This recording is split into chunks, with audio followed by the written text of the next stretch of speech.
Arkadaşlar, gördüğünüz gibi böyle güzel bir çiçek deseni olan harika bir bitkiyle komşunuzla rastladınız. Ya da işte onun bulunduğu mekanında rastladınız. Ben şu anda bir çatıdayım. Çatı yerdeyim.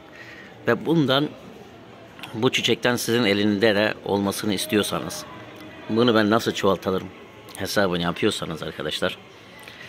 Şimdi çiçekler eğer ki tohum vermiyorsa, bakın arkadaşlar, burada çiçeğini düşürmüş hali var ve tohuma dönüşen hiçbir konum yok. İşte bu bana ipucu vermiş oluyor. Eğer ki tohuma dönüşemiyorsa arkadaşlar, bütün bitkilerin çoğunun özelliğinde yapraktan o zaman çoğalma özelliğine sahiptir. Yaprağı toprakla temas ettiğinde ya da suda bekletildiğinde köklenecek demektir. Ama bunun köklenmesini arkadaşlar sağlamak için, daha sağlam bir şekilde kök oluşumunu gerçekleştirebilmek için neler yapılması gerekiyor? Onu size aşama aşama anlatacağım. Şimdi hangi yaprağı almam gerekir? Burada şimdi yaprak kısmı bayağı bir var arkadaşlar. Ve bitkiyi de zarar verdirmeden hangisini almam lazım? Komşuyu da üzmeden, yani bitkisini alacağım, bitkisinin yaprağını hangisini almam gerektiği konusunda ona göre göstermiş olayım arkadaşlar. Bakın, bir kere şu en gelişmiş yaprağını bir kere kesinlikle almayacaksınız. Bunu alırsanız bu çiçek küsmeye durur. Çünkü bu çiçeğin asıl besin kaynağını buradaki yapraktan sağlıyor. İkinci olarak şuradaki yapraktan arkadaşlar, yeşilliği bol gözüken. Üçüncü bu. Bakın, şuradaki yaprak solmak üzere. Bunu alırsanız etkisi zayıf olacaktır. Ama bakın şurada arkada, işin arkasında kalmış olan, gölgedeki kalan şu yaprağını alırsanız arkadaşlar, hem komşuya zarar vermemiş olacaksınız hem de kendiniz. Peki bunu alırken neye dikkat etmek lazım? Arkadaşlar, şu anda ben makas bulduğum için keskin bir bıçak, falçata gibi kısımlar alabilirsiniz. Bunu mümkün oldukça kök kısmından keseceğiz. Şöyle hem göstereyim hem kesme işini yapayım. Ve yan kesmeye çalışacağız. Arkadaşlar şurada bakın, kök kısmına yakın yerinden mümkün oldukça bu yerden şuradan kesiyorum. Evet. Bakın, kestiğim yer şöyle göstereyim. Şurada elimde şu olmuş. Şurada arkadaşlar kestiğim yer. Evet. Aldığım yaprak da burada. Şu kök kısmını artık köklendireceğiz. Köklendirme yöntemini söyleyeceğim. Suya koyarak değil sadece arkadaşlar. Suda neler ekleyerek köklendirebilirsiniz? Evdeki hangi malzemeleri kullanarak köklendirmenize de vesile olur? Onu da evde göstermiş olacağım arkadaşlar. Tabii ki bunu toprağa sokarak da köklenebilir kimileri. Eğer ki bitkinin özelliğine göre. Bu bitkide arkadaşlar köklendirmeden önce şu yüzeyinde bıçakla şuradan itibaren aşağı doğru bir çizik çizeceğiz. Ters çevireceğiz arkadaşlar. Ters çevirdiğimiz yerde şurada da bir çizikle şöyle boydan aşağı doğru çizeceğiz arkadaşlar. Şimdi kesilişe baktığımız zaman iyi kestik. Yani düzgün ezilmeden kestik. Ezilmeden kestiğimiz için burada çürüme gerçekleşmeyecek arkadaşlar. Çürüme gerçekleşecek olsaydı burada bir daha kesecektik.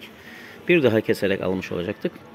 Ve bunu direktmen güneşli olan bir yere bırakmayacağız arkadaşlar. Şimdi şu ortamda, bulunduğum ortamda göstermek gerekirse şöyle daha ziyade, yani arka kısımlarda ışığı gören ama güneşi direkt görmeyen bir yerde bırakacağız. Niye? Güneşi direkt gördüğü zaman arkadaşlar kökleri olmadığı için suyu da gövdesinden istediği miktarda çekemeyeceği için dengesizlik vesilesiyle bitkinin ölmesine vesile oluyor.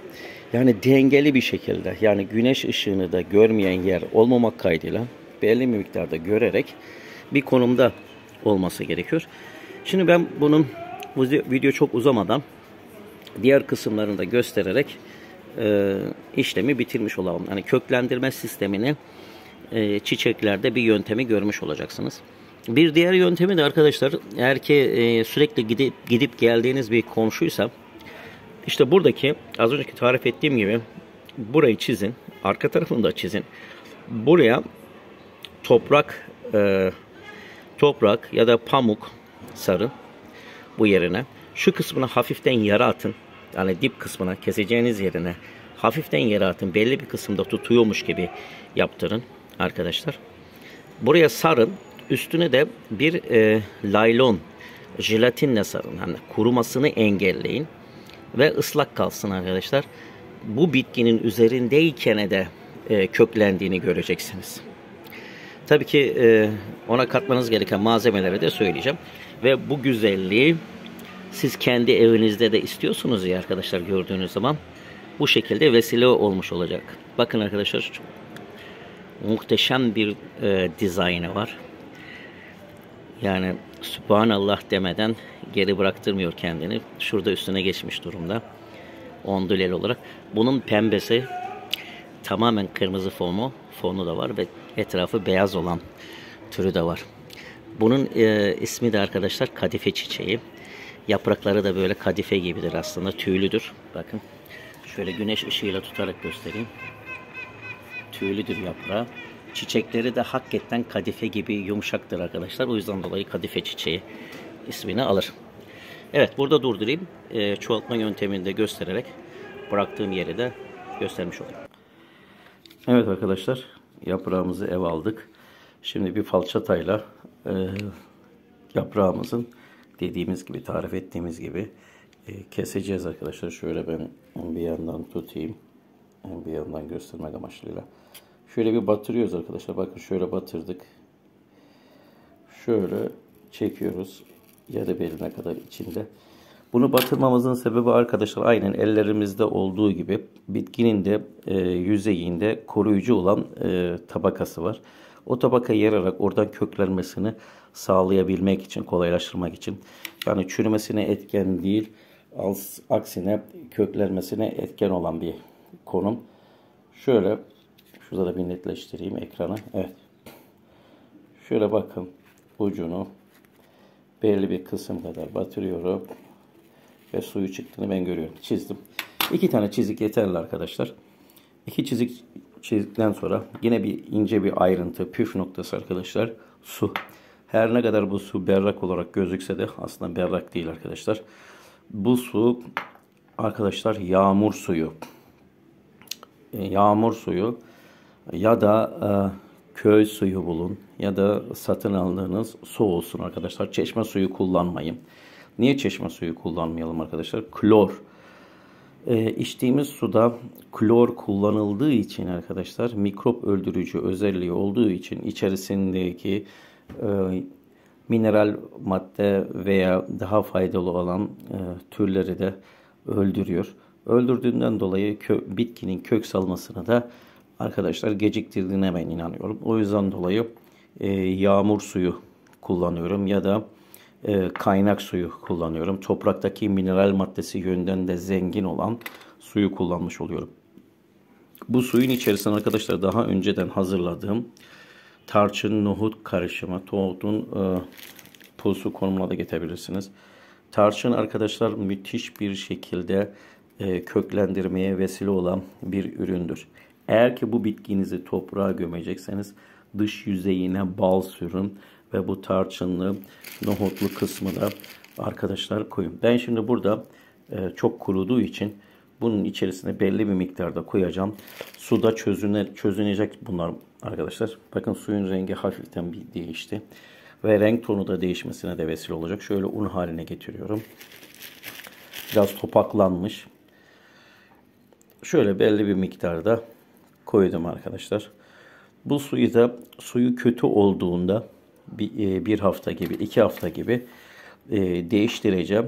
Değiştirip tekrardan yenileyeceğim. Çünkü buradan köküyle yapraklar vesilesiyle fotosentez yapmasıyla kök oluşumurken de bir reaksiyona giriyor ve suyun özelliğini kaybediyor. Yenilenmesi gerekiyor arkadaşlar. Yoksa bakteri tarzı kıvamları oluştuğundan dolayı sıkıntılı oluyor. Şimdi ben bunu böyle küçük, minik, şirin bir şekilde kabın içerisine koydum. Bu zaman içerisinde bakın şöyle de gördünüz mü arkadaşlar, yapıştı hemen gene etrafına, toparlandı. Niye? Tüysü yapıda olduğu için yapışmış oldu. Bu harika bir şey, yapışması. Orada kök oluşumunu daha ziyade artıracak. Şu kestiğim yere kadar içerisine koyuyorum. Yaprak kısmını değdirmiyorum arkadaşlar. Şöyle bakın. Şöyle gene koydum. Şimdi bunu evin, mutfağın buradaki yeri çok fazla güneş almıyor. Şurada şu kenara yerleştireceğim arkadaşlar. Hatta burası şu anda gözüme fazla bir güneş alıyor olarak geldi. Şu telefona yerleştiriyorum. Cam kenarından da uzaklaştırıyorum ama yaprağın yönünü cam yönüne doğru verdim arkadaşlar. Cam yönü burası. Yani ışığı görecek yönüne doğru verdim.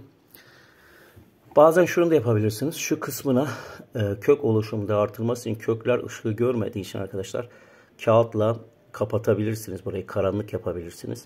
Ama ben şu anda buna gereksinim duymadım. Eğer duyarsam burasını da şu şekilde kapatıp muhafaza edip kök oluşumunu artıracağım.